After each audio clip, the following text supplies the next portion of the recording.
राघव हे खे ह्याला म्हणायचं बिनआळ्याचं कुंडुळ. शिंगुळे ते बरं हे खे हे बी आळ्याचं आणि हे खे बिनआळ्याचं. हे खे काय म्हणायचं तू कसलं केलंस बघ मी हे बिनआळ्याचं कुंडुळ.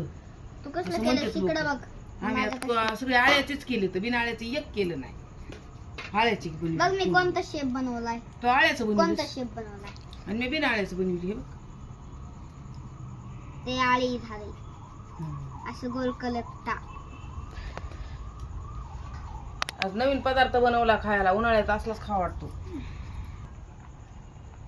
चला या बरं सगळेजण आमचे बिनआळ्याचे कोंडुळे खायला या. हे बिनआळ्याचं आणि ह्या बघा हे आळ्याचं. या जेवायला. मस्त बिनआळ्याचे कोंडुळ आळ्याचे कोंडुळ. ह्या बिनआळ्याचं हे आळ्याचं.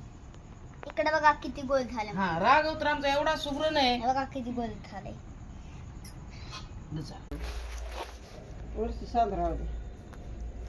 पाणी आण बर. बघा बघा बघा आलं पाणी बघा. जाऊ द्या थोड्या.